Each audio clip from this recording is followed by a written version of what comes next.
Chapter 93, Full Circle. For Baldur's fan, who kept the faith. Full Circle. It was not much later when more guards arrived and their group was escorted deeper into the forest to finally come upon a military encampment. Groups of elves gathered about the scattered tents, all well armed and bearing the same wary scowl as their eyes followed their passage, the guards at last bringing them to a halt before a large pavilion of green canvas, two blonde elves in grave discussion at its mouth. "General, we have brought the prisoners." "Prisoners?" repeated Valigar coolly. The elves ignored him, the younger of the pair letting his gaze fall upon Solafane and not bothering to hide his disgust. "I see it was as I suspected, collaborators, General. What else could they be who would willingly travel with such filth?" "Do not speak of." Jaehaera's defense was cut short as the young elf threw a finger at Fritha. "Indeed, look, that one even wears their ornaments." Fritha was suitably conciliatory. "My tunic's Kalimshite linen. Do you assume I am allied to that people, as well?" "Stand down, Sergeant," interrupted the older elf tiredly, the light from the torches glinting on his finely edged breastplate. "She is correct, though worrying, such things prove little. Welcome, I am General Savalidaz and I would have you know now, I do not trust you and I have no reason to do so yet, though that may soon change. I have little time to waste upon you, but my scouts said you arrived from the depths and I merely wished to see if the darkness of that place was in your eyes. I am undecided." Fritha merely shrugged. "Oh, I'm sure it is there, though through little fault of the drow. Now, do you plan to tell us what this is about?"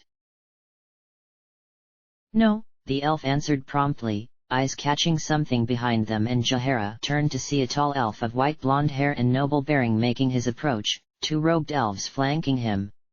"Ah, here comes His Highness. Now we will find the truth in this. Prince Elhan has experience of the enemy and is well versed in matters of interrogation."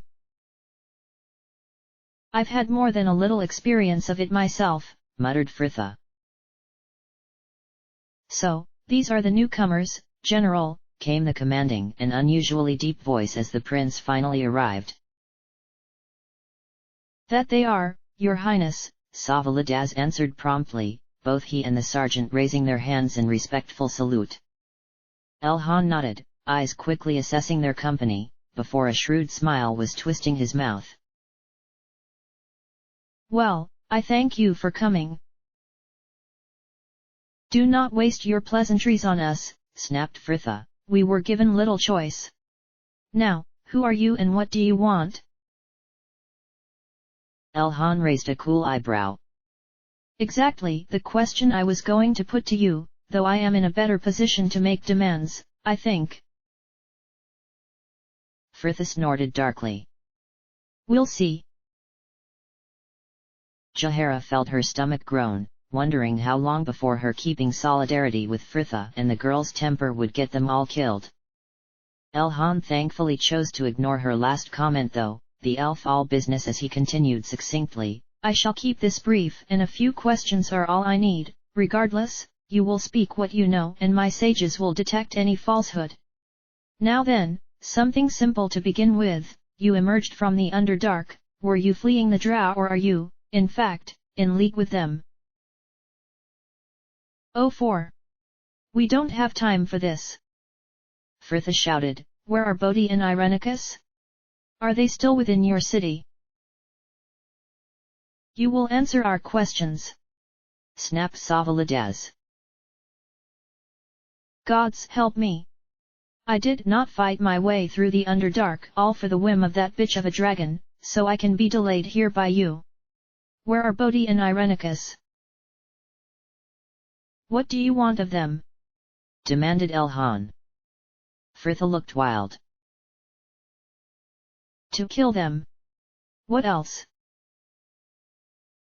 The prince snapped his attention to the nearest sage. "Does she speak the truth?" The two elves shared a blank look, one shaking his head while the other offered nervously, I cannot tell, your highness." "Hell's teeth!" shrieked Fritha. Elhan whipped back to them, a finger flung to the only elf of their company. "You confirm her words?" "It's true," agreed Ari, "it's all true, we aren't here to fight you, we just need to find them." A glanced to the sages to see their nods, and Elhan sighed, at last calmed. "I see. Then whoever you are, we are on the same side in this, at least." "Good," snapped Fritha, "now where are they?" "Irenicus battles the remaining forces of Sultanasselar even now." "Then why are you here?" asked Jahara. "The Drow are no longer a threat, those parties most eager for war are no longer in favor within their city." Savalidaz nodded. "Indeed, we noticed their forces were recalled some time ago, reports reaching us that whatever had bound the Great Silver Guardian from her usual duties had been lifted. It was only when we made to return, we discovered Irenicus's greatest crime, Sultanasselar is gone." A sharp intake of breath about her, Minsk voicing their dismay. "Such evil, to destroy an entire city!" But Elhan was grimly shaking his head. "No, it is not destroyed, thanks be, at least, not yet. But Irenicus has used his magics to seal and hide the city from us. I now believe the Drow's attack on the temple ruins was merely to lure us out here, that we would leave the city weakened, ready for his infiltration." "You speak only of Irenicus," pressed Fritha, "where is his sister in all this?" "I could not say, but—" The prince trailed off, glancing to the general, some spark of understanding passing between them as he continued slowly, "Within the temple ruins was kept an artifact of great power, the Rinland Thorn. It is attuned to the city, we could simply walk past the seals had we possession of it. The relic was stolen when the temple fell to the Drow. We have been unable to divine its location with any accuracy since, but believe it lies in the far northwest of here, somewhere within the human territories." Anomen nodded. "Bodhi holds a stronghold in Athkatla. If Irenicus planned to seal the city all along, he must have known this relic could break it. It would have made sense that Bodhi be sent off with the object in her care." "So much trouble though," sighed Ari. "What brought Irenicus here to begin with? We know he seeks great power, but outside of that—" Elhan said nothing, the general offering after a slight pause, "We could not say, we know only as much as you in this. The attack came without warning, born in the mind of one who is not known to us." The young sergeant snorted his anger. "He dealt with Drow, defiled the temple and brought war to our city. He is all we elves are not, the shame he has brought us is intolerable." "Shame?" repeated Herr Dallas shrewdly, "what shame for you is there in the flights of a bird outside your flock?" The elf flushed scarlet. "Well, only that we were unable to defend against him." Fritha glanced to the two sages. "You want to confirm that?" She snorted at their unnerved expressions. "Thought not. Right." She sighed, turning back to the prince, "We are tired to say the least. We will rest here, restock our supplies and set out for Athkatla with the high sun." "Wait," Savalidaz stalled as they turned to go, "I fear this is not the last of it. What of your dark ally there? Solifane? What of him?" Imoen frowned, the man himself edging forward a step as he finally spoke up. "I understand my presence here may cause some disquiet within you, but be assured I am a follower of Illustre and have long been awaiting a chance to leave my people for the surface." Elhan did not seem unsympathetic to his plight, even as he shook his head. "That may well as be, but I fear I cannot let you just leave here, the recovery of the Lanthorn is paramount to our city's survival. If you were to betray us... So what do you expect? Snapped Fritha. Us to just surrender him to you as a prisoner? Well, that would be one option, conceded Savalidaz, though there is another. You may leave with them, Drow, if you agree to be subject to a guise which will ensure your loyalty to our cause until such a time as you return with the Lanthorn. Valigar snorted crossly. More fell magics. And it seemed for once he and Ari were in agreement, the girl glancing warily back and forth between the two men as she murmured, "A guise? I am not so sure." Fritha was, though. If there is any truly evil magic in the realms, then it is a guise. To take away someone's free will, it is worse than taking their soul. Solafane turned from her to address the two elves in common, far politer than any of they would have likely afforded their soon-to-be jailers. I would rather not put myself at the mercy of such powerful magics. Elhan nodded once. Then it is decided, you will remain here. You understand you will not be allowed the same freedoms given the rest of my warriors, but your stay will be tolerable. Arvdan, the amulet. The prince commanded, the sage to his left hastening to pull the heavy gold pendant from his pocket. Here, Elhan continued, hooking the necklace over Fritha's outstretched palm. This relic is attuned to the temple ruins. Use it once you have the Lanthorn and it will transport you back here at once. I need not tell you that time is of the essence.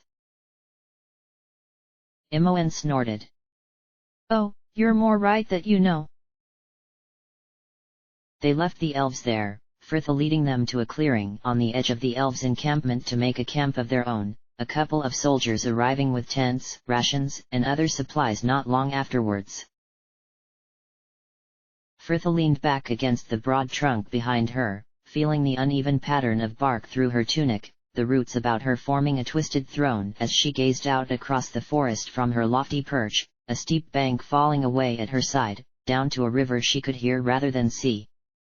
The sun was risen, but only barely, the light mist that suffused in the forest a warm gold under its glow, and she could see the disk of it through the haze.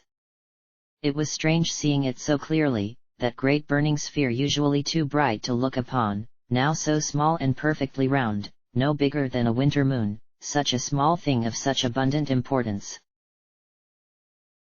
She could hardly believe it was nearly the close of Hammer. They had been away from the city for over a month and her thoughts turned to her theatre, one of the few things of permanence left within her life. Were they doing well, still performing the Sorcerer's Bane? Or had they moved on to something else by now, her theatre the playground of some foreign troupe while her own players rehearsed some new drama? She hoped Higold had recalled his promise regarding their next endeavor. She had had enough of tragedies. Fritha leaned further back, letting her head loll against the rough bark. She was tired. She had been so filled, so alive with the burning desire to get them all out alive, she had not realized how exhausted it had left her. Down there, in the darkness, it had felt like an act, all feelings suppressed by the mask she had worn. But here in her own form she realized how little there was left within, just an empty yawning hole. More of her slipping away each moment, and she could feel it stirring behind her senses, just waiting for its time, the essence. And that is why we should be finding a way to get in that city. We are, but Bodhi holds the key to. Ha! Don't try and fob me off with that. You would have had them go after Bodhi, whatever Elhan had said. There was no use in denying it, and the idea had been occupying her thoughts ever since the elves had told her. She had crawled from the Underdark with just enough rage and will left to fight the pair, but it seemed their encounter was not to be just yet, perhaps even at all. Bodhi would be killed a world away from Irenicus. If not for her soul, was there any need for her to face him at all? There is every need. He has your soul. We've spoken of this before, another fortnight and you'll be dead. So? So? Why, you? Do you want to lose yourself to that creature? Do you want to die, murdered by your own companions? We must fight against it. We must get your soul back. Shush, give me some peace, all right. She sighed tiredly. We can talk later. She felt the disgruntled mutter growl through her mind, and then all fell silent once more, Fritha turning from the forest to let her attention drift to the others, her companions further back from the edge and busy about the small camp. It was harder to see them in their own forms once more, the looks of distress much easier to bear on faces she did not recognize. She was likely the first person to have ever felt so, but the underdark had made her soft. Ari stood gazing about at the forest and clearly enjoying the sunshine, Herr Dallas moving to wrap her in a cloak's embrace, the man leaning in to whisper something at her ear that made her smile. Anomen and Jahara were further back still, looking over some maps the elves had gifted to them, Minsk nearby and dividing his attention between them and Boo, who was scurrying about the grass. Valigar was standing on the other side of the fire, performing the stretches of his archery practice and distracting Imoen. The girl knelt by the fire pit stirring the steeping tea. Solafane knelt next to her and seemingly still trying to become accustomed to his new surroundings from the way he was gazing about them. He had been allowed to stay in their company until the time they would depart. One of the elves who had arrived with their supplies, bringing a hat for him, shallow-crowned and wide-brimmed, as the farmers and shepherds often wore in the southern lands, the elf handing him a bundle of fine black mesh that was likely used to keep the insects from tents. The warmer months and Ari and Imoen had spent a moment helping him arrange it like a veil, though Fritha doubted even that would be enough to shield his eyes once the sun rose proper. Solafane glanced back to notice her watching them, his face unreadable beneath the veil, and Fritha was about to turn away when he was suddenly on his feet, approaching her with a cup of the just brewed tea. Here, he murmured, not waiting for an invitation as he sank down next to her, his back to the east as he folded back the veil, the pale grey eyes two pools of silver in the shadow of his hat. Fritha muttered a thank you, and silence fell between them, the girl setting the tea untouched at her feet and turning her attention to her bag, removing her hairbrush, mirror and the small mother-of-pearl case in which her combs had first arrived. Next to her, Solafane shifted, his gaze trained upon the company he had left as he observed, "Your friends seem glad to leave Ustnatha behind, but you appear less happy." Fritha shrugged, moving her hands up to finally begin to take out her hair. "The darkness was forgiving. There are things I must face in the light, pfst." He glanced back at her hiss, Feyre's tortures not so easily forgotten as she lifted her arms and the pain stabbed all through her back. "Here, let me," he murmured, hands already raised as though he would soothe the ache, the girl wrenching herself painfully out of reach. What are you doing? Why are you here?" Solafane did not look hurt. He did not look anything, his expression carefully neutral as he offered, If my company is unwelcome." Fritha sighed, tiredly plucking the combs from her hair and letting it fall about her tress by tress as she placed each neatly back within its case. "Where you sit is quite beyond my care, Solafane, but if you want to start building lasting alliances up here, then I suggest you go back to the rest of them, because I am on my way out." He frowned, clearly trying to translate the colloquialism. "On your way you are dying." "Yes." "That is it? You are dying, and that is that." Fritha smiled at his disbelief, hope was such a cruel thing. "Well, I suppose there is a slight chance. If I can walk all the way back across kill a nest of vampires, get back here, enter an occupied city, fight my way through to Irenicus and retrieve my soul, then perhaps I may survive. So, yes, for all intents and purposes, I'm dying." He stared at her a long while, his face shaded beneath the hat and heavy gathering of veil, and when he spoke his voice was quiet. I am sorry for that. Fritha blinked once and turned away, his sincerity somehow making it worse. You know, you are the very first to have expressed such regret. For many it was lost in the worry at my sudden change in outlook. She glanced to him with a wan smile. Let us just say that my recent performance in Ustnatha would have once been an act I would have found almost impossible to sustain. Some of the things I did. I understand. There is much cruelty in that world. I, too, was forced to wear the mask and partake in much of it. But Fritha was shaking her head, the drawn smile back. Oh, do not mistake me, Cellophane.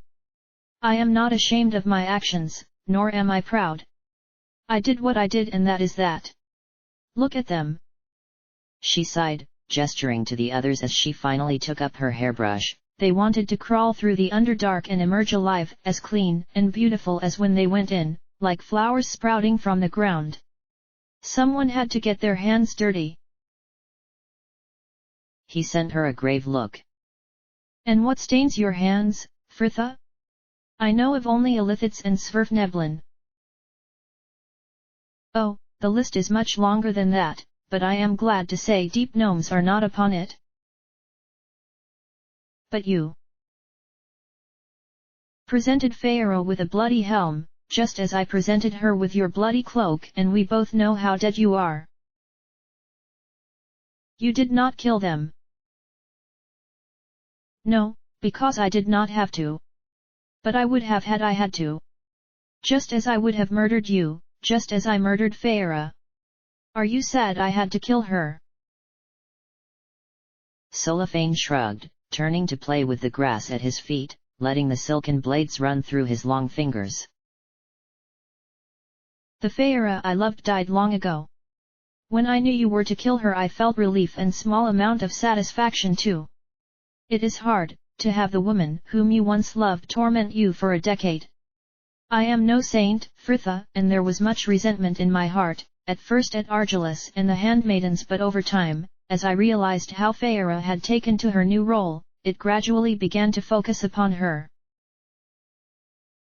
Silence between them again, Fritha slowly stroking the brush through her frizzy curls, the chatter of the others mixing with the melodious murmur of the distant elves. So, what will you do here in our absence? Cellophane quirked a rare smile. I will try to aid our new allies and grow accustomed to this light. Yes, Fritha sighed, raising her face to the pale sky, the glare does take some endurance. Another long pause. Fritha's hair was all combed through, though she kept up her brushing as she waited for him to gather his final question. Fritha, why did you lie with me? I told you, I'm dying, I didn't know whether a better opportunity would arrive. He watched her face a moment, before making his conclusion. You lie. She snorted. Constantly, but never to myself, and that I think I should get some credit for that. You are ashamed now? He pressed curiously. Fritha blithely shook her head. Oh, no, of all the things I did in Ustnatha, you were the least disagreeable. Why do you seem so stuck upon this? It wasn't like I broke your duck or anything.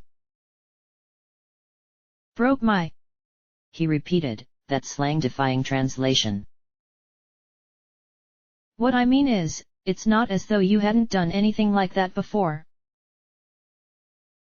No, he conceded, looking almost embarrassed to continue, but with your reaction to me now. I do not like that idea that it was something done to maintain your act, that you were somehow unwilling. Fritha closed her eyes, her voice softer than she was used to hearing it as she sighed. Ah, well, then be assured, there were many instances down there that forced my hand, but that was not once of them. I am glad. Fritha. Cellophane did not recognize the rest of his discourse as he turned to look up at the now tall, broad figure of Anomen, though the girl did not let the human continue long. Speak common, Anomen, we should oblige our guest. The man frowned, but heeded her. Fritha, your face, you should let someone tend those cuts. They're fine, the girl dismissed, taking up her mirror to give the 3 pink welts that still scored her cheek a detached appraisal. I have some salve here, Fritha. I said, they're fine. They could scar, he pressed. She shrugged, lowering the mirror to go back to her brushing. Then they will scar. Besides, I rather like them, I look like I've got whiskers, and they go nicely with the star on my stomach. The star, repeated Cellophane, the girl nodding as she loosely tied back her bright copper mane. I got stabbed with a broken lance but a month back, the scar it left, a white starburst just above my hip. Cellophane thought it sounded rather pleasing, though the male above them was clearly not in agreement. Anomen's face twisted with a pained frown. Fritha, if you would. Fritha slammed her brush down onto the box with a resounding crack, the girl suddenly on her feet. Anomen, for the last time, please, just leave me alone. And she was gone, marching off through the trees, copper curls escaping with every angry step. Cellophane gazed up at the man she had left, Anomen staring after her with an unreadable look. I do not understand why you invite her ire. Anomen shrugged, eyes still trained on where she had been. Such would not have angered her before. I understand she has changed, that she is not that woman anymore, but is who she has become so terrible? She is still strong and courageous, for all her sharpness. Can you not just accept her as she is? Anomen snorted humorlessly, but with so little effort it sounded more like a sigh. Accept her? You do not know of what you speak. You loved her, said Cellophane simply, Anomen whirling to him with a ferocious passion. We all loved her. You could not help it. She was like the sun, so bright and good, bathing everything around her in light. Now she is just all anger and hate and that God's awful weary look she gets when she is too tired to muster either like now. What happened between the two of you? The man shook his head, loath to recall it. One of my many faults is a tendency to let my temper rule my tongue. I said something unforgivable, not the first instance I have done so, but this time, she agreed with me. So I will continue to press my concerns upon her, because, selfish though it is, I prefer to see her spitting venom at me, than that drained look she gets when she is left alone, like she has already given up.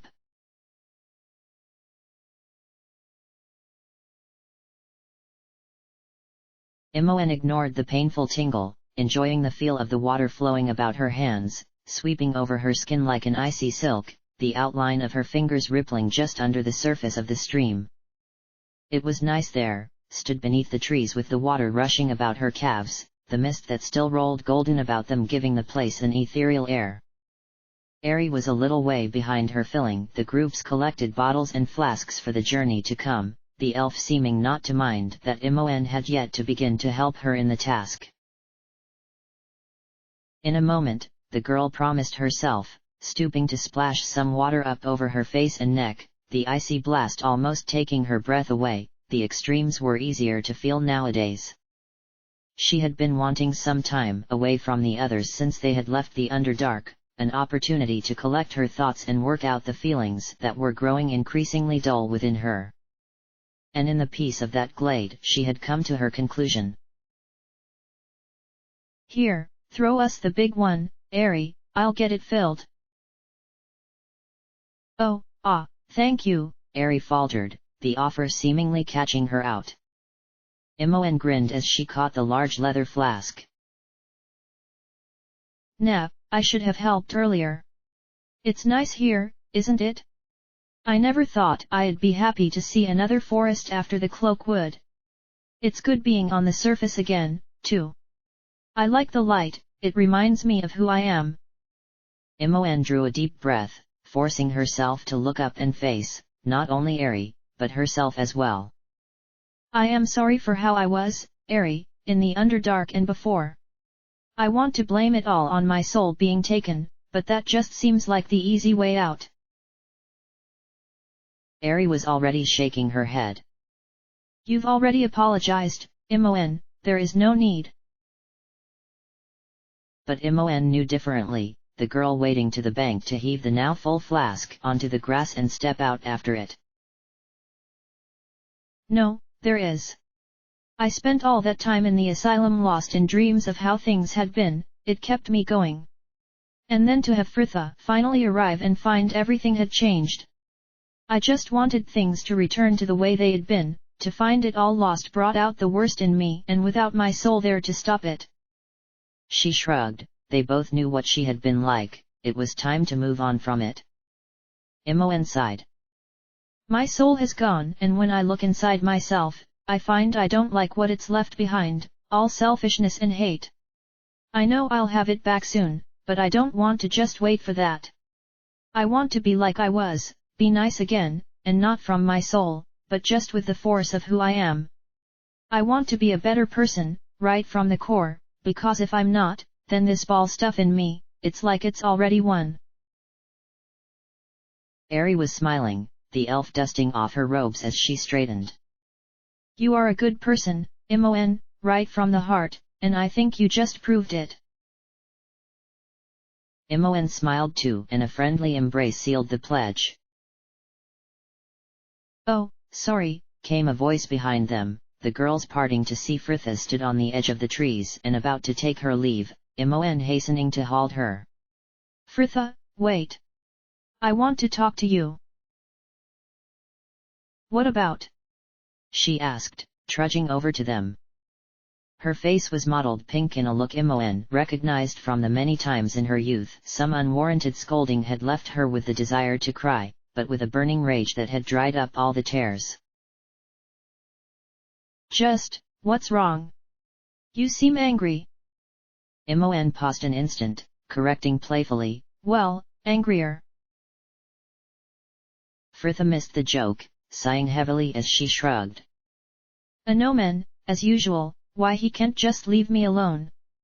Anyway, what do you want? Imoen smiled, closing to lay a hand upon her arm. To say sorry. I know it was hard for you down there and I know that some of the things I did couldn't have made it easier and we fought more than once, but in spite of everything, I want you to know you're my friend and I still love you. Fritha's face was blank. Oh. Right.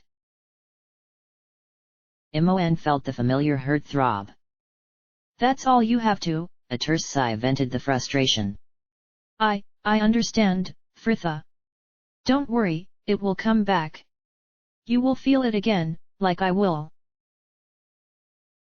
Fritha was staring back at her, a new intensity awaking in her eyes that Imoen had not seen since they first arrived in Ustnatha and, for a moment, she thought her friend would embrace her, Fritha's voice cool and quiet with her resolve. I will kill Bodhi for you, Imoen. I swear it.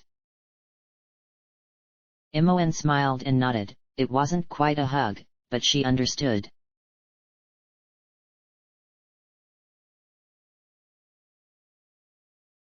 The girls had returned from the river an hour ago, 2 elves arriving to escort Silafane back to their camp a short while later, where he could make his prayers and sleep the rest of the day under guard as Elhan had decreed. He had left them all with the courteous wish that their mission was a successful one, the man singling out Fritha to express a sincere hope to see her again alive, to which she dipped her head and said it was out of her hands. The day was dawning proper now, the mist finally burning off as their group gathered about the fire pit, the air over them heavy and reflective as they prepared to bed down for a few hours' sleep. Jahara watched those about her, her gaze drawn, as it was more often than not, to the girl at her side. Fritha sat upon her bedding, steadily reading from the same green volume that had so occupied her in Ustnatha. She was quieter than she had been lately, the fire that had once dragged them through the underdark now gone, replaced by a hunger that seemed happy enough feeding on something within when there was no immediate anger available, and Fritha looked rather ill in her old skin, her face unpleasantly gaunt. Jahara trying to recall more than a handful of occasions over the last 10 days where the girl had sat and taken a meal with them. "Something to eat, Fritha?" she asked hopefully. The girl shrugged, still reading. "All right." The woman felt a surge of triumph only for it instantly to be replaced with foolishness at such a petty, pointless victory. "What are you reading there?" Jahara continued in a sigh, plating up a generous helping of bread, dried fruit, and seeds. The girl glanced up from the pages with an absent frown. "Oh, just one of my old books. It's a romance of tender beginnings, standard hardships, and the obligatory happy ending. I've read it twice before now and each time had me in tears from the second chapter." Jahara said nothing, just looked at her, searching her so far dry eyes for something that probably wasn't there anymore. Fritha's frown intensified and it took the druid a moment to realize she had reached out to take the girl's hand. "That it is lost to you now, does not mean it has departed for good." Fritha nodded awkwardly, easing her fingers from her own as she took the plate from her, laying it in her lap and tidying away her book as she prepared to pick through her meal. "So, you have planned our route back to the city?" "Yes," the druid nodded, glad she seemed willing to talk after so many days of avoiding them. "We can go by river for much of it. It could take as little as 4 days if we are fortunate enough to be able to get a boat the whole way." "Well, let us hope for that then, though I suppose we should be thankful we can make any way by water. It would take over a 10-day by foot alone." "Ah, I know this may sound silly, but what are we going to do when we reach the city?" asked Ari, the elf settling on her own bedding to join the discussion. Minsk laughed at the obviousness of it. "Find Bodhi and take our revenge." Ari looked reluctant to continue, her hesitance seeming to draw the rest of them into the conversation, as the men and Imoen pressed around. "But, well, what if that doesn't get Imoen's soul out? What if Bodhi just dies and nothing happens?" "We should have considered that," muttered Inomen, his angry scowl indicating just who he was blaming for the oversight. "I will consult with the High Watcher upon our return." Valigar was frowning as well. "Perhaps Bodhi will need to be captured and drained of it as you were." "By the lady, I don't fancy that ride," laughed the tiefling. "That Reed Burke was challenge enough." Imoen remained firm. "It won't come to that. My soul will come back to me. Don't ask me how, I just know it will. When we first faced Bodhi in the asylum, I could feel it, it wants to come back and it's going to." "Imoen does stand a good chance of recovery," offered Herr Dallas practically. "In theory, Bodhi is already dead." "And you, Fritha?" asked Ari quietly. The girl popped a grape into her mouth with a careless shrug. "I don't have an answer for you. Irenicus will need to be killed, come what may, and I will either get my soul back and live, or I won't and I'll die. And I should probably mention here." She whipped her head suddenly to the side, snapping at some unseen interruption. "Yes, I'm going to tell them, why not?" Fritha turned back to them. "I don't think I've much longer left."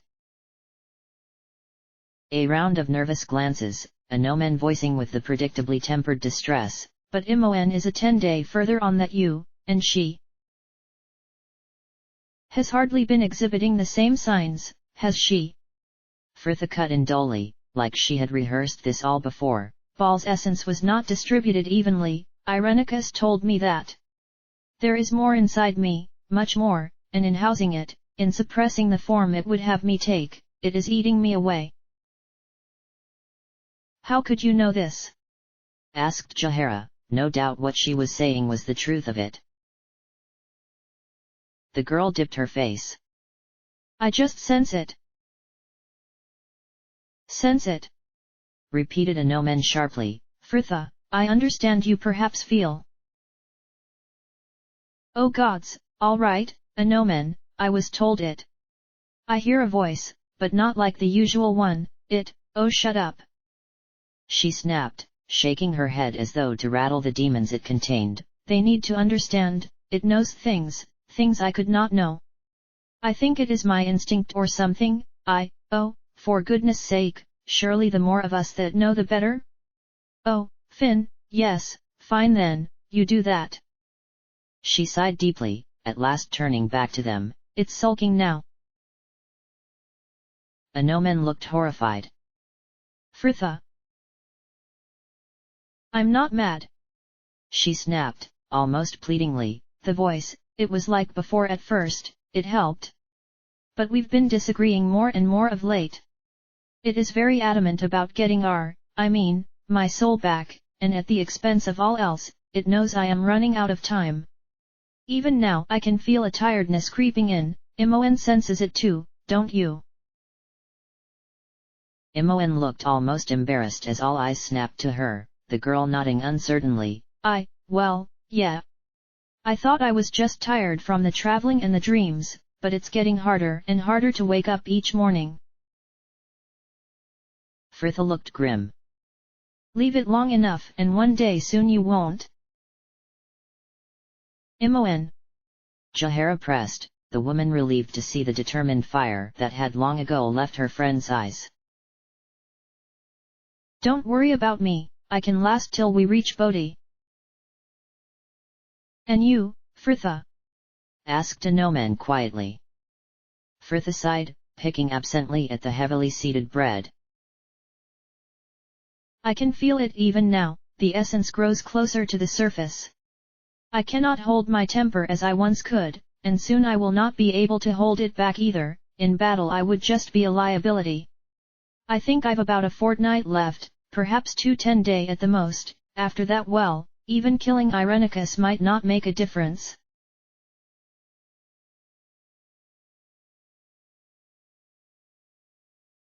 They had been 7 days on the move now, setting out from the forests that ran along the Amn Tethur border to walk the 2 days to the river Jahara had hoped would have their journey. Indeed, all had looked hopeful as they found passage on an elven trading barge, the captain agreeing to take them as far north as Lake Esmel where trade meet rose, a hub of commerce on the northeastern banks. And so it was another 2 days on that ship, trying to keep out of the way in that already cramped boat as they traveled a river whose local name they did not know, though the elves had named it Viper's Tongue in their own language, for the way it apparently forked so neatly at the source.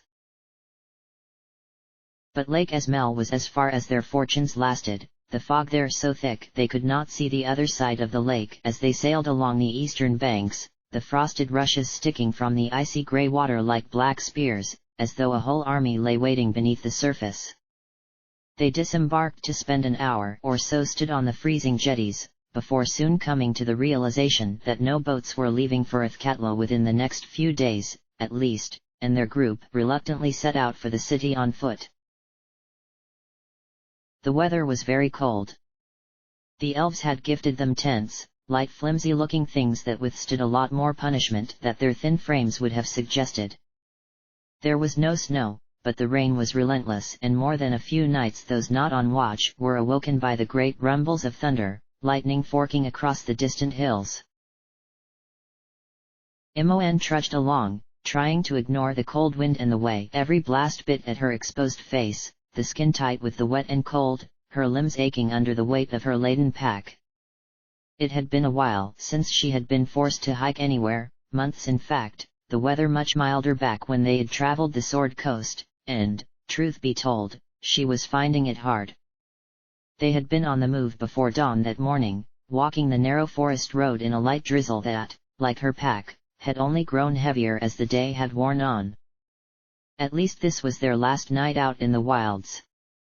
They would arrive at their destination tomorrow, Athkatla, a city where she had already spent a 10-day, though admittedly in a dungeon far beneath the crowded streets. Imoen shrugged her aching shoulders and the pack they bore, and leaned into the wind. Every step took her closer to it, and an animalistic thrill trembled through her stomach as she thought of her soul there just waiting for her, hungering to return from that cold, lifeless shell, and she wondered how Frithha felt, when every step was taking her further away. Imoen glanced ahead, but could not see the girl past the collection of bodies that marched before her. It likely would have told her little anyway. Frithha had hardly spoken to anyone for days now, outside of commands or the mundane chatter that accompanied maps and ration. She did not seem angry though, or impatient to reach the city, or even upset, the girl just trudging through the days with a kind of sad acceptance. Sometimes Imoen would catch her gazing about the forests, which she realized Frithha must have walked a few times now as they closed upon the city, a certain wistfulness to her friend's manner. Imoen wondered what she would be like when they finally made it back to the elves. They still had no idea as to whether merely killing Irenicus would be enough to release her soul. Frithha seemed reluctant to discuss the subject, as though perhaps she had no plans for its occurrence. Imoen winced, closing her eyes as a violent gust of icy wind howled over them, her hood thrown back with the force, and Valigar glanced back at her curse. She sent him a grin, shaking the wet hair back from her face and fighting to pull her hood back up as he slowed to walk next to her. I think I saw less water on the boat. What was it me and Frithha used to sing? Rain, rain, go away. Come again another day. The ranger smiled slightly. We should be thankful, this time of year often yields snow, not rain. Imoen nodded, unable to suppress the wistful sigh that had risen in her. She was not normally one for melancholy, but the season made it feel almost obligatory.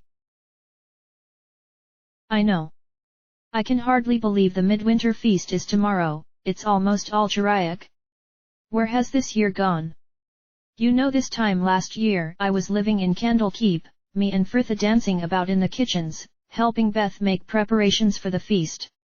I remember, I had wanted my hair curled for the party, and later in the evening Frithha stood behind me with a bowl of water and a ripped-up bed sheet, ragging my hair as I fidgeted and squirmed and made it as difficult as possible, and after I had begged her to help too.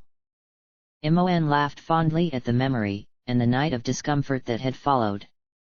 She had her revenge on me though, intended or not, those bloody knotted-up rags poking me. I didn't sleep 2 hours together that night. What is it? Imoen asked as she glanced up to find Valigar watching her with a smile. Nothing. It is just easy to forget how young you both are. Ah, we're not young, Imoen laughed. We're just immature. I'm 21 next month.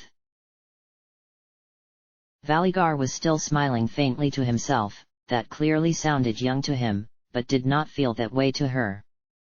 Candlekeep had been sheltered, a nice place to grow up, but it was hard not to wonder at which the price such safety had come. She had missed out on so many parts of growing up. Well, she would have, if she had bothered to yet. Imoen sighed. 20 years old and I'm ragging my hair, 21 and I'm fighting for my soul. It's strange how life seems to change so quickly. And people too, Valigar offered mildly. I notice your temperament has been much calmer of late. Imoen smiled at his phrasing. He could have just said she was being less of a cow, but it was nice that he had noticed. She shrugged. Yeah, well, it's easier to see who we are in the sunlight, well, metaphorically, anyway, she added, with a glance to the boiling grey sky. I'm trying to improve the person I am, you know, get you all used to what a saint really I am, before I get my soul back and I'm returned to my revoltingly righteous self. I see. Well, I shall try to prepare myself for, damn. He cursed, one of the leather straps on his pack suddenly giving way, the heavy bag released to swing from one shoulder. Careful there, Imoen giggled. Language like that once I've my soul back and I'll be in a dead faint. He snorted grimly, gently heaving off the pack to set it on the gravel path that was now more mere that road, Imoen leaning in with a wearlight to aid his investigation. It just where the rivet was through it, he sighed, showing her the torn leather then lead up to the now empty hold. I can fix it once we stop. Imoen smiled, reaching forward an already glowing hand. Here, I can seal it until, hey! She cried as he whipped it suddenly from reach, his face an angry twist of conflicting emotions. It is fine, Imoen, I can carry it with just one. Oh, don't be an arse. The magics you've had worked on you of late, to get all pissy over a mending cantrip. Look, I've enough curses on me without you thinking. One of my few attributes is one, as well. What's wrong back here? Came a high voice next to them, Ari and Hairdalis appearing through the curtain of rain. Why have you stopped? No reason, Imoen assured her. Just Valigar being an arse. Imoen. I merely expressed that I'm an evil mage, but a cantrip from corruption. Oh, that? Said Ari, like she knew just how that went. Now, Valigar, tugged Hairdalis, these young ladies of the art, they do not like their use of the weave to be brought into question. The ranger remained resolute. Every man must follow his own beliefs. Even if they're wrong. Goaded Imoen. Even then. Ari sighed, turning back to their path. Come on, we'll lose, oh. Ahead of them were the remaining 4 of their company, not striding off into the distance, but halted as they were about a well-cloaked man who was dragging a large covered handcart. Looks as though we have stopped, offered Valigar. Imoen just bit back a snide exclamation of no, really. Instead raising her voice to shout, Here, Minsk, what's going on? The huge ranger turned back at the sound and was instantly ambling over to them in his easy gait. The merchant stopped to tell us that this path on which we would travel is flooded but a league away. The water was not deep, but it was fast-moving and rising quickly. He entered, in what he sees now as folly, and barely made it across. That was an hour ago. They glanced up as the rumble of wheels caught their attention, the merchant on the move again and nodding politely to them as they made room for him on the narrow path. The map was already out as they rejoined the others, Frith's eyes scanning over the fine lines as Anomen fought to hold it still in the blustery winds. Well, we will have to cut north through the forests. If the land is flooding here, the Sahans ford will likely be too dangerous to cross. We will have to head back upstream and cross at the old bridge. From there, we can join the high road tomorrow and take that route all the way to the city. We would be in Diarnis land, offered Anomen quietly. Jahara peered a moment at the map. Indeed. Old Bridge is barely a league from the keep. Well, if we are traveling that close. No, said Fritha firmly. Jahara looked like she had been expecting that. Fritha, it makes sense. No. We will continue until it is dark and then make camp. Another blast of icy wind howled about them, Anomen hurrying to furl the map before it escaped him. The druid was fast losing her temper.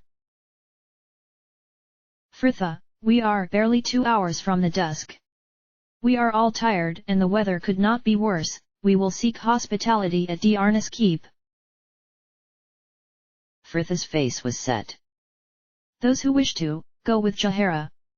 I am continuing on.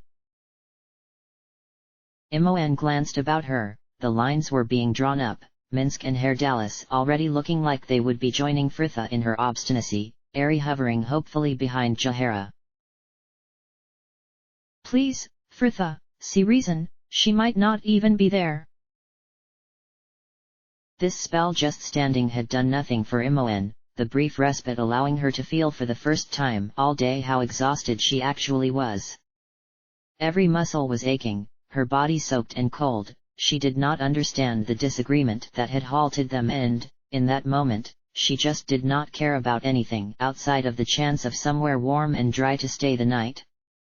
She edged forward, Fritha whirling back as the hand touched her arm. Fritha, please, just come to the keep, please. The girl stared back at her, face unreadable as she let her eyes flick about the rest of them. You do not know what you ask of me, Imoen. None of you do. Fritha shrugged her off, stepping from the path to set out northward through the trees. So be it, there is hardly enough of me left to feel the sting.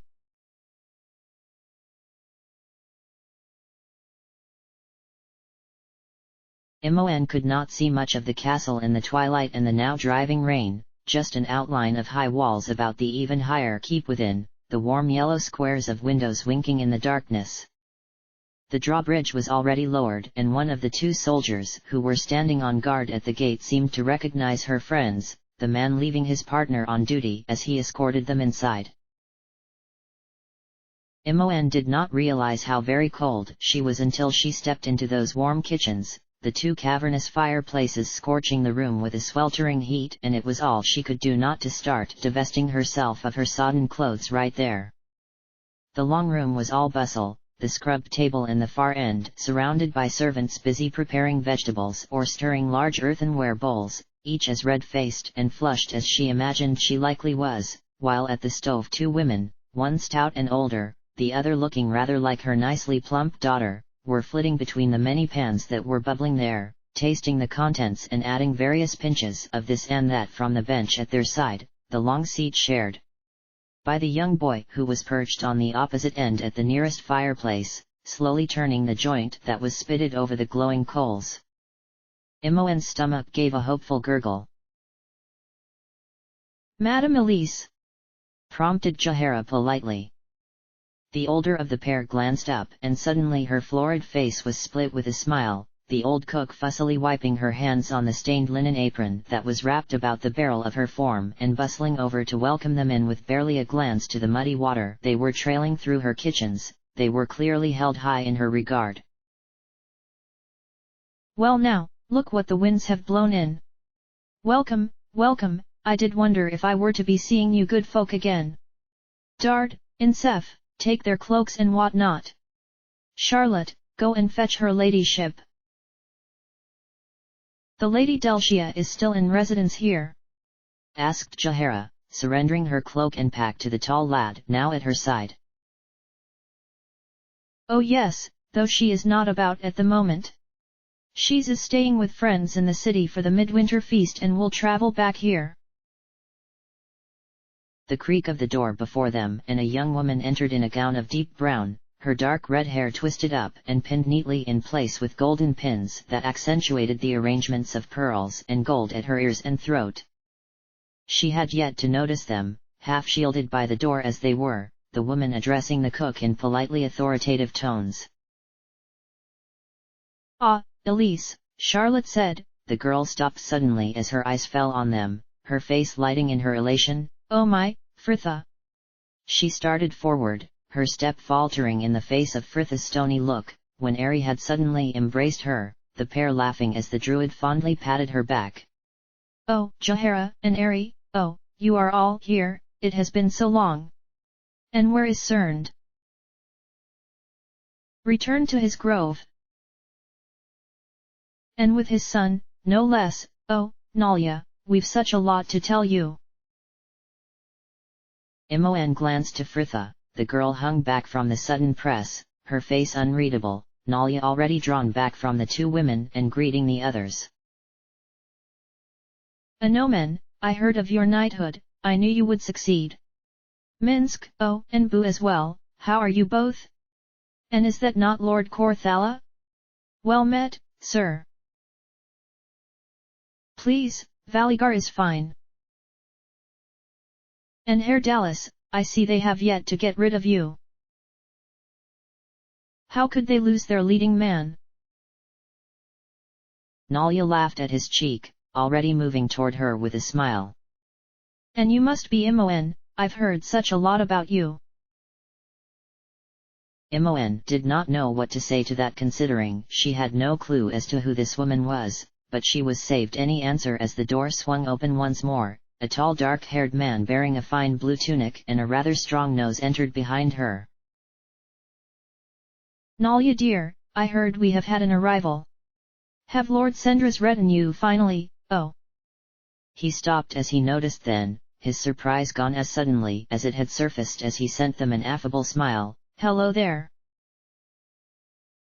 Nalya hastened to make the introductions. Ah, yes, Lundov, these are my good friends, the ones I traveled with before I joined the orphanage. This is Jahara, Ari, Anomen, Fritha. Ah, no need for any introductions here, he laughed amiably. This is the young lady who was good enough to entrust me with her delivery. I should shake your hand, my lady, bringing me to the acquaintance of my dear Nalya. Delivery? Questioned Ari. Fritha's face was blank as she answered her. I sent Nalya a letter. This gentleman was good enough to take it with him when he journeyed to the orphanage with the Ilmaterans. Her eyes dropped to Nalya's pale hands and the simple opal ring that so neatly encircled the fourth finger of her left hand. You are engaged, my sincere congratulations to you both. Oh, Nalya, you're getting married! Cried Ari, looking overjoyed at this revelation. Perhaps she hoped to be bridesmaid. Congratulations, indeed, agreed Jahara. And when did this blessing occur? About a month back, took me long enough to work up the nerve. Laughed Lundov, the man giving his fiancée's shoulders a gentle squeeze as though to prove to himself he had actually managed it. Now, I am sorry to interrupt you there, m'lady, began Elise politely, but will you be wanting extra places set in the Great Hall? You have guests? Asked Jahara. Lundov nodded. Oh yes, all here for the midwinter feast tomorrow, though we've always room for more. When I heard of your arrival, I had thought Lord Sendra and his attendants had finally made it past the flooding. He must still be at the Golden Sheaf Inn waiting for the roads to clear. I hope they can get through tomorrow. We are sorry to arrive unannounced, ventured Ari. Nonsense, dismissed Nalya, Jahara hiding an approving smile behind her hand as the girl continued. You are welcome to join us, both tonight and for the feast tomorrow, though I see from your reluctance that perhaps you would rather not spend the evening in such formal surroundings.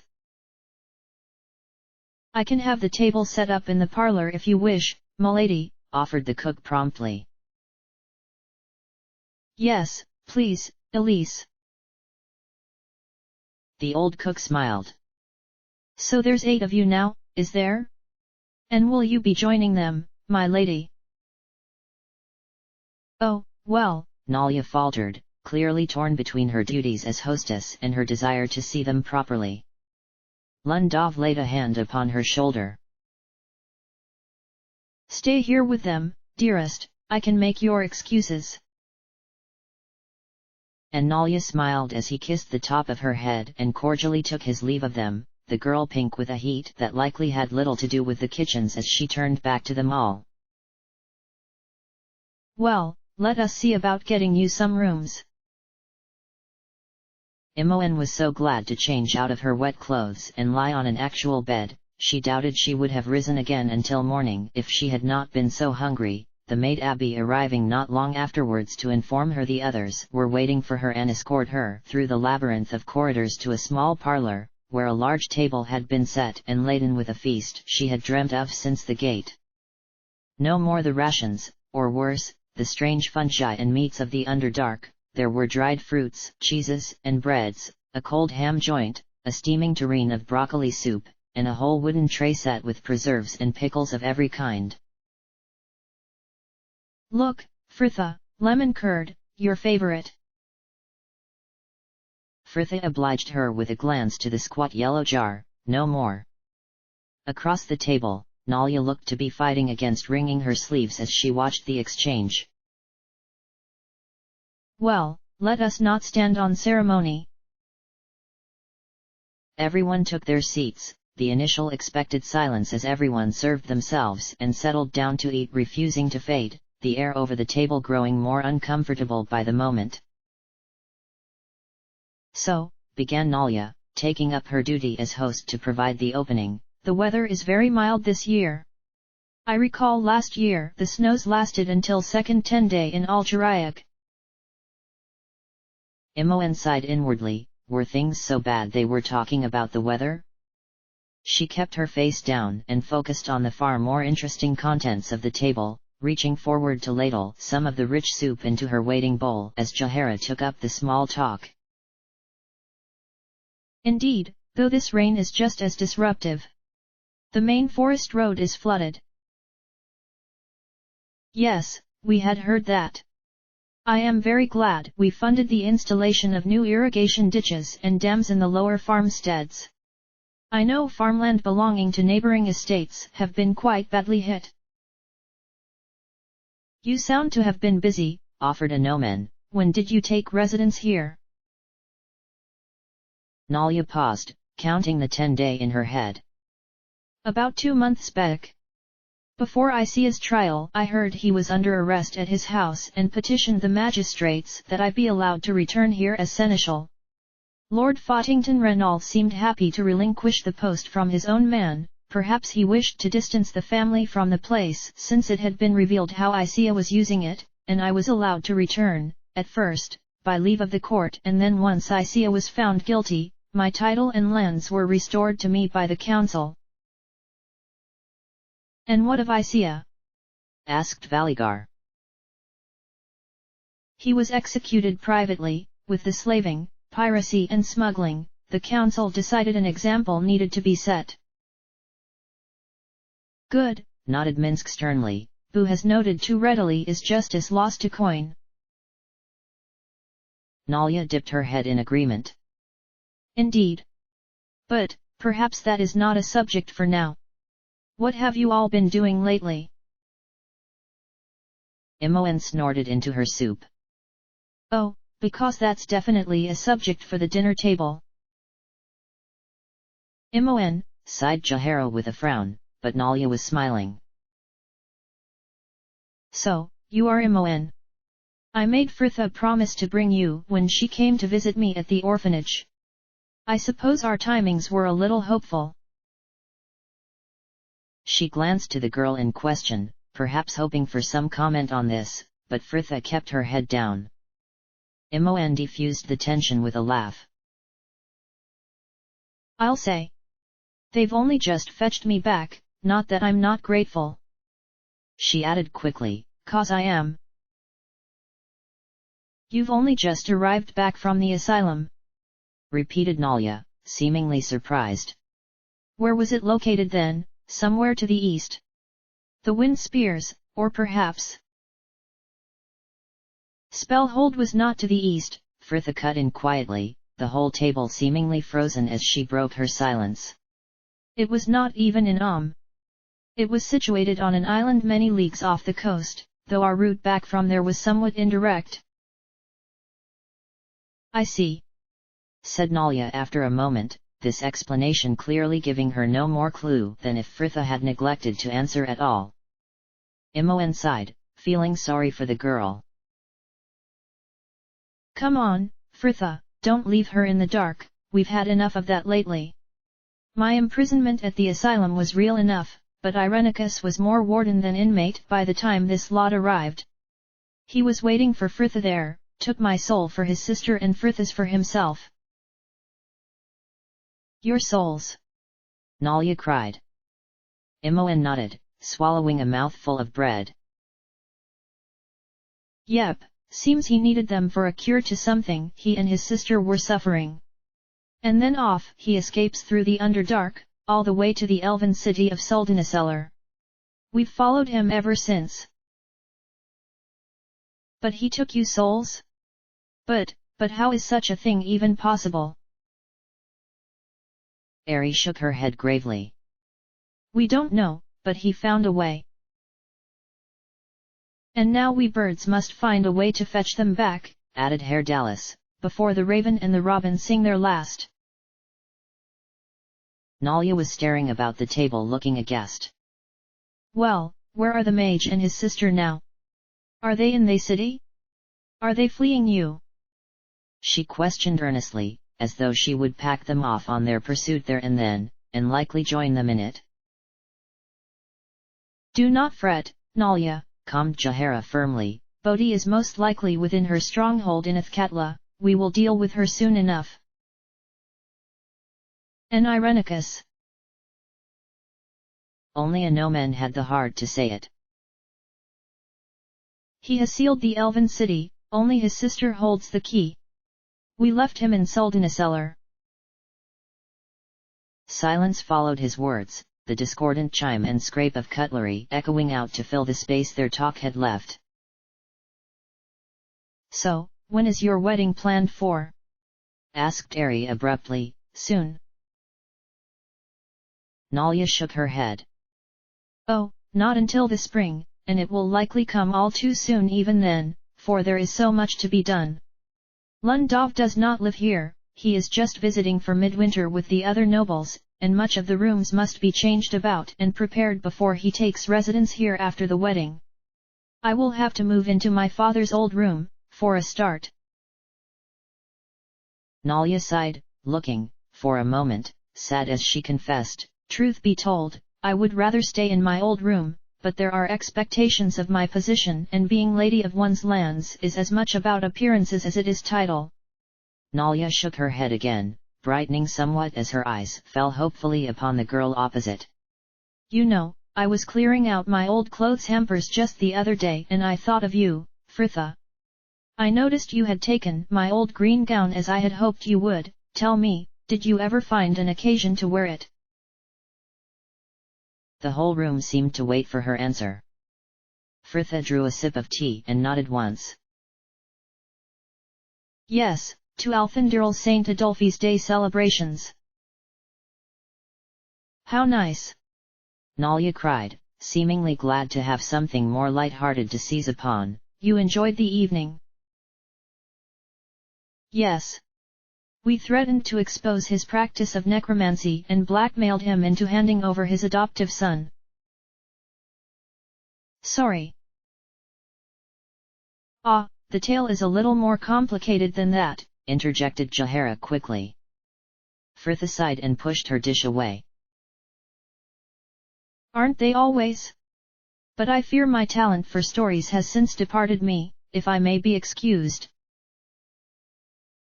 And no one made to halt her as Fritha rose and left. Nalia stayed where she was, although seemingly just for decorum's sake, the girl picking her way through the rest of the meal, and some of the others would have likely joined her, if but for the fact that after a few days of dried rations eaten in the rain and cold, even this simple meal was like a banquet. Nalia made much more effort with the conversation though, a gentle murmur of pleasantries ensuring the rest of the meal was not borne in same discomfort in which it had begun. Perhaps it had been for the best that Fritha had left.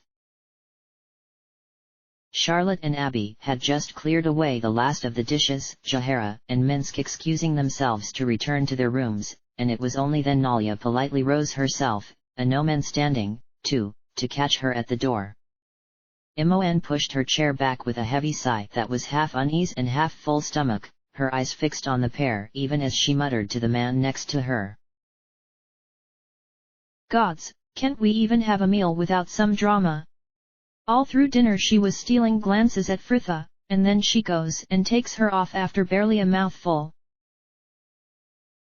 Valigar raised a wry eyebrow. Yes, I noticed how distraught you were when you were forced to eat Fritha's share of dessert in her place. As for the reasons, I could not say, Nalia was before my time. At the door, a no-man looked grave, the man lowering his head seemingly composing himself to continue as Nalia gently patted his arm looking almost as distressed as he, their audience swelling to include Herr Dallas as Ari left the table, as well. Imoen feigned a sneeze to catch his eye and earnestly beckoned the tiefling to the empty chair at her side. So, what's going on then? Why'd Fritha leave dinner? What are those two whispering about? Fritha said she didn't want to come here in the first place, was it something to do with them? Oh. Did a no-man cheat on Fritha with? Calm yourself, my Robin, Herr Dallas forestalled. You are too happy jumping to conclusions and they are the wrong ones. For all his faults, a no-man could no more play a lady false than he could eat his own considerably deflated head. Imoen snorted. Yeah, well, I'd say it's enough of a miracle he had got one girl to put up with him, but stranger things have happened. Valigar was frowning. Do you not think you should let go of this bitterness? What wrong has the knight ever done you? He heard Fritha, Imoen retorted, knowing the excuse was growing thinner every time she snapped it. Valigar looked predictably unimpressed. Juvenile as this sounds, she has more than got her own back since. Yeah, and I'll forgive him when she does. And what happened to you becoming a better person? Imoen mouthed a moment, such a blow well below the belt in her opinion, and all the more for the fact he had a point. Fine, she sighed eventually and with more than a little sulkiness, I'll try. Anyway, she continued, quickly turning back to Herr Dallas, we aren't here to talk about him, what's got Fritha all sullen? Well, I imagine coming here was hard for her, he offered after a pause. Nalia traveled with us for a time and, well, they grew close. So they were friends, then? Confirmed Imoen with a frown. You would think they'd be a bit happier to see each other. Herr Dallas shrugged, looking as though he was not sure how to elaborate. Yes, well, as I said, they were very close, if ever there were two birds more suited, I ne'er saw them. Always would they be at each other's arm, in laughter and sorrow. But it was not to last, Nalia decided her lands needed her more than our sorry flock and off she flew. They parted badly? Asked Valigar, seemingly curious in spite of himself. Herr Dallas shook his head. No, but the decision was sudden and I believe the raven took it hard. Perhaps she is finding this reacquaintance a little too laden with memories. Imoen glanced back to the door, no sign of either Nalia or the knight, and she settled back in her seat. The parlor was warm and Imoen doubted very much Fritha was to be alone much longer, whether she wanted the company or not.